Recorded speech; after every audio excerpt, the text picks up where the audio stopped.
Hello, church. It's Drew and TJ here. Good morning on this Monday morning, March the 1st. We celebrate the first day of March with you. And I want us to look again at the story of the parable of the Good Samaritan that we read yesterday in worship. Luke chapter 10, verses 25 to 37. It's a great text to read and think a lot about. I'll have to say all our talk about loving neighbor certainly came to the fore yesterday, didn't it? There's nothing like uncovering the greatest commandment together with Jesus' exceedingly broad definition of neighbor. As I reflected on Sunday's worship services, I thought of a story from my time at the Munford United Methodist Church. This was my first ministry job. I was director of student ministries, ages 0 to 18, at a vibrant, growing church in a small West Tennessee town. We enjoyed a wonderful Wednesday night family ministry program, which attracted a lot of folks from the community.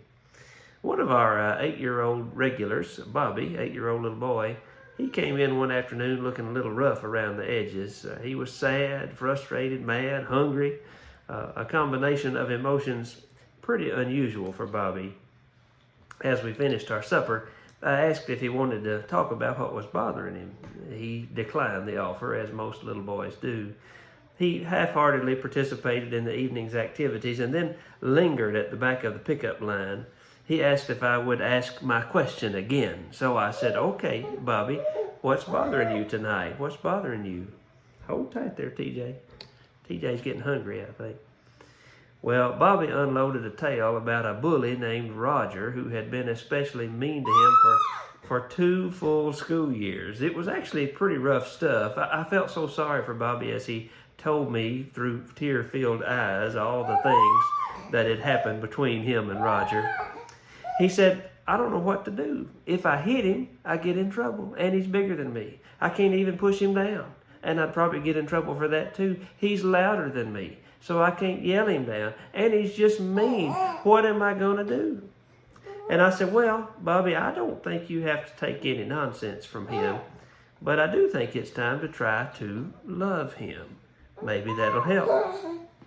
Bobby said, "I can't love him. I hate him. I wish he was dead."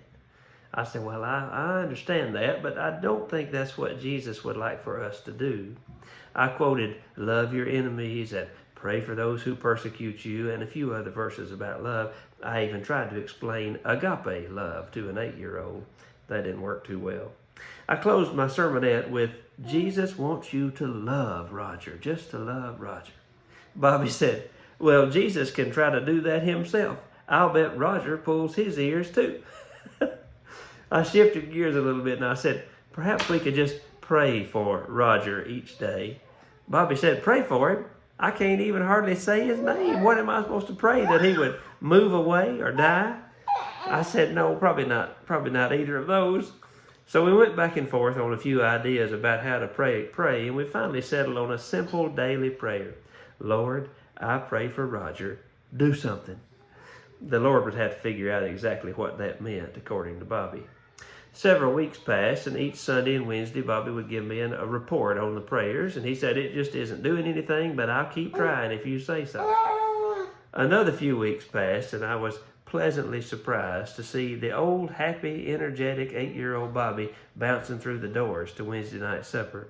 He said, Mr. Drew, get ready. Tonight, my new best friend is coming to church. He'll be here any minute."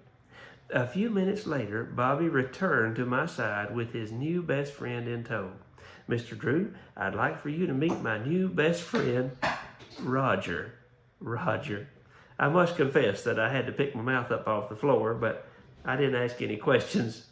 Bobby never really told me what happened, but those two were thick as thieves for the rest of our time at Munford. I think I learned as much as Bobby did. Sometimes those neighbors who are most difficult to love, Sometimes those neighbors who are most difficult to love, most difficult for which to pray, and most challenging are the very ones which shape us the most. Transformation comes to all of us as we lean into that very hard work, whether it be praying, "Lord, do something," for the person who drives us crazy, or actively pursuing a relationship with a neighbor who is challenging. It is helpful to remember that others might be praying the same thing for us, and that God is pleased when we find ourselves walking through the door of life together, learning what it is to love our neighbor. Lots to think about on this Monday morning. And further, if you're interested in deepening your prayer life for yourself, for others, for your neighbors, I'd encourage you to visit our 24/7 prayer page to find helpful hints, ideas, and ways to pray. There's a link below to get to that. You'll find a video at the top of that page and a sign-up link to be part of our actual 24/7 prayer vigil and our current prayer areas of focus, which include our confirmands and their mentors.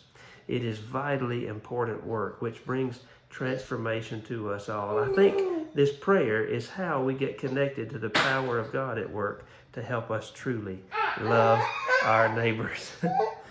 TJ and I will be praying for you today. You pray for us too. I love you very much. Talk to you soon.